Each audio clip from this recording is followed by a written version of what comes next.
Assalamualaikum warahmatullahi wabarakatuh. Salam jumpa. Dalam kesempatan ini saya akan menjelaskan mata pelajaran fikih untuk kelas 3 Madrasah Ibtidaiyah yang berhubungan dengan sholat sunnah rawatib. Harapannya dengan penjelasan ini anak-anak dapat mengetahui atau punya pengetahuan tentang apa sholat sunnah rawatib itu, apa hukum sholat sunnah rawatib, serta hikmah melaksanakan atau membiasakan sholat sunnah rawatib. Namun sebelumnya, saya mengajak anak-anak untuk selalu mengucapkan kata-kata positif, yaitu saya bisa, saya berani, saya mampu.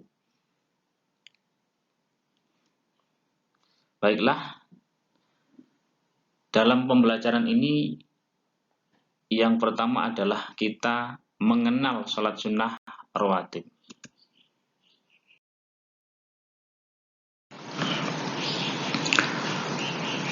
Ada peta konsep atau harapan atau hasil yang diharapkan setelah anak-anak melakukan pembelajaran tentang sholat sunnah rawatib. Yang pertama dari sikap spiritual, yaitu harapannya anak-anak dapat menjalankan sholat sunnah rawatib. Kemudian menerima ketentuan sholat sunnah rawatib. Dari sisi sikap sosial, anak-anak memiliki sikap rajin menjalankan sholat sunnah rawatib, memiliki tanggung jawab menjalankan sholat sunnah rawatib, serta dari sisi pengetahuan, anak-anak mampu menjelaskan ketentuan sholat sunnah rawatib, mampu menjelaskan jenis sholat sunnah rawatib dan bilangannya, serta menyebutkan hikmah sholat sunnah rawatib.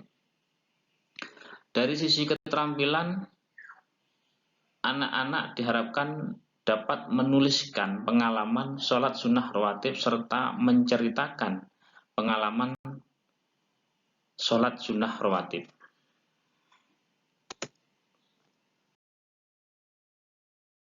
Selanjutnya, pembelajaran ini dibuat dalam bentuk tanya jawab. Ada pertanyaan, ada jawaban, seperti itu, agar anak-anak dapat mudah atau lebih mudah dalam memahami pembelajaran ini. Pertanyaan, apa sholat sunnah rawatib itu? Jawabnya, sholat sunnah yang mengiringi sholat fardu. Seperti sudah maklum, anak-anak ketahui bahwa sholat fardu itu atau sholat wajib itu ada 5, yaitu duhur, asar, maghrib, isya, dan subuh. Dan sholat rawatib ini adalah sholat yang mengiringi sebelum dan sesudah sholat fardu. Pertanyaan selanjutnya, kapan sholat sunnah rawatib dikerjakan? Jawabnya, dikerjakan sebelum dan sesudah sholat fardu. Ini.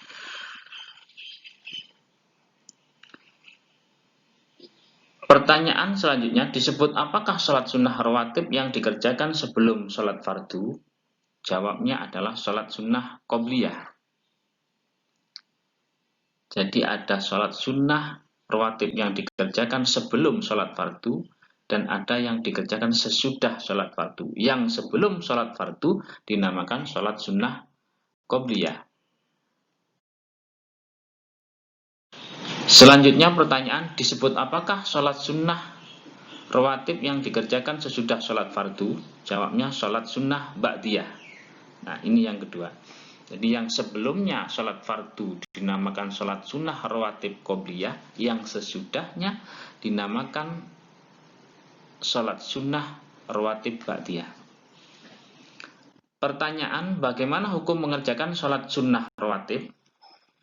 Hukumnya sunnah, yaitu apabila dikerjakan mendapat pahala, jika ditinggalkan tidak berdosa.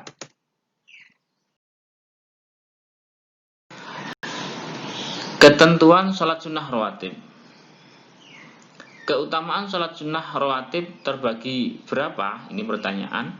Jawabnya adalah terbagi 2, yaitu sholat sunnah rawatib muakkad, yang kedua sholat sunnah rawatib ghairu muakkad. Pengertian sholat sunnah rawatib muakkad adalah sholat sunnah yang sangat dianjurkan untuk mengerjakannya. Sedangkan sholat sunnah rawatib ghairu muakkad adalah sholat sunnah yang tidak ada penekanan untuk mengerjakannya.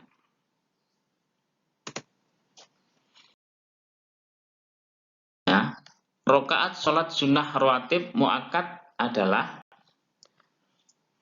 jika dibuat pertanyaan, ada berapa rakaat sholat sunnah rawatib muakkad? Itu jawabnya adalah 2 rakaat sebelum duhur, 2 rakaat sesudah duhur, 2 rakaat sesudah maghrib, 2 rakaat sesudah isya, dan 2 rakaat sebelum subuh.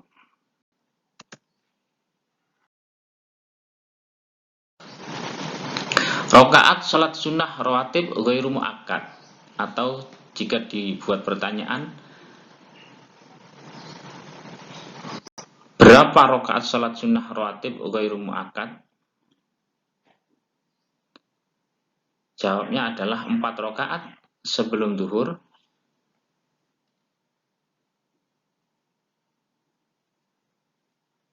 4 rakaat sesudah duhur, 4 rakaat sebelum asar, 2 rakaat sebelum maghrib, 2 rakaat sebelum isya.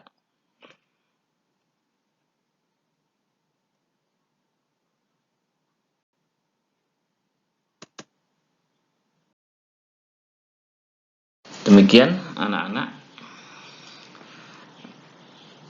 Semoga dapat memahami apa yang ada dalam video ini, dan saya ucapkan selamat belajar. Jangan lupa untuk selalu mengucapkan kata-kata positif. Saya bisa, saya berani, saya mampu. Saya akhiri. Wassalamualaikum warahmatullahi wabarakatuh.